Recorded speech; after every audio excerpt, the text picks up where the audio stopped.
This video gives a brief introduction to the series Pray for the Buddhist World.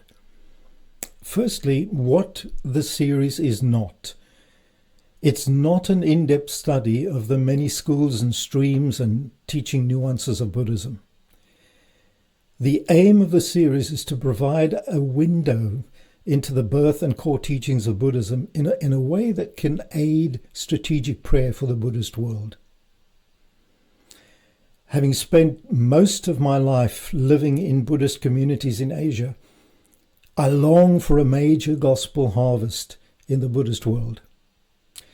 I'm convinced, with many others that have a heart interest in the Buddhist world, that a fresh prayer surge can lead to the harvest breakthrough that's on God's heart. Now, we know that the harvest is God's initiative. But in that initiative, He's chosen to blend our praying into His great harvest plans.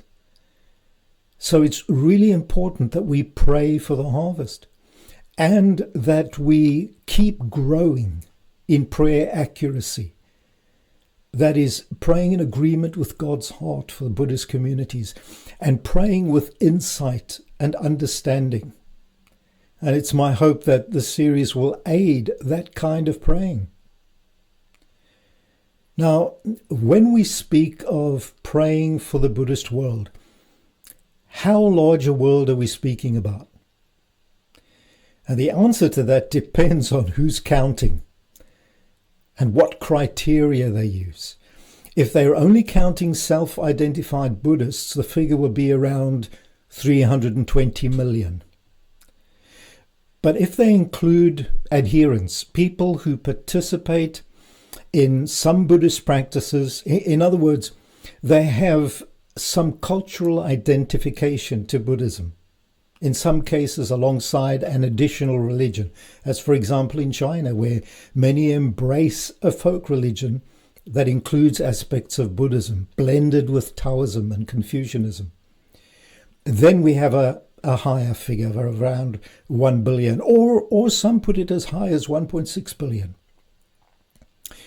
The regions of the world with the highest population of Buddhists are East and Southeast Asia.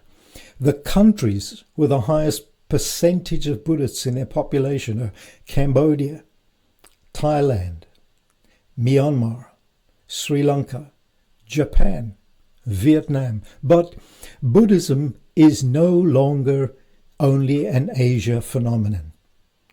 It's taken on a global appeal. Its meditation techniques and peace message have become very popular in the West. Let's jump back to the time of ancient Israel, when God announced through the prophet Isaiah that He was going to do a new thing. That's Isaiah 43, 18 and 19. Forget the former things, do not dwell on the past. See, I am doing a new thing. Now it springs up. Do you not perceive it? Now God promised that after their 70-year exile in a foreign land, He would restore Israel to their land, rebuild and prosper them. The restoration began in 538 BC when God used the Persian king Cyrus to issue a decree that ended the exile and started the restoration God had promised. Here's the important point. The new thing that God promised was not just about Israel returning to their land and having a fresh start. Now, that was an important step into God's promised future.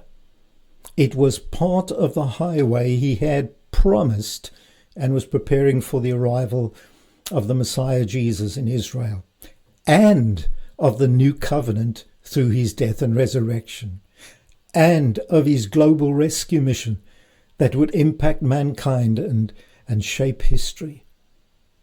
This was the new thing that God promised He would do. It would have a worldwide impact. It would end the hold of spiritual darkness over the hearts and minds of many people, many communities in every nation. So It's not surprising that the powers of spiritual darkness, powers that oppose God's glory and are set against his plans to free the hearts of men and women, initiate counter moves to God's promised new thing.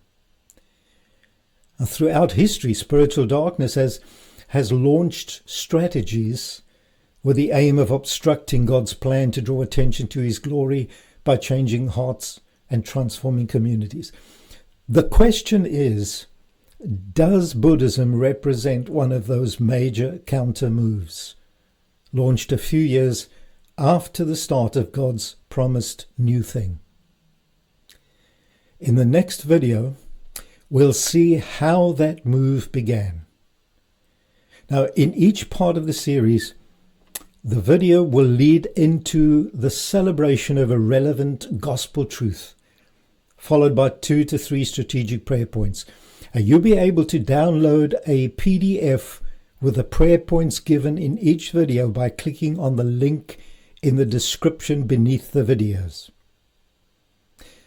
Watch the next video in the series, Pray for the Buddhist World, The Seeker Awakens.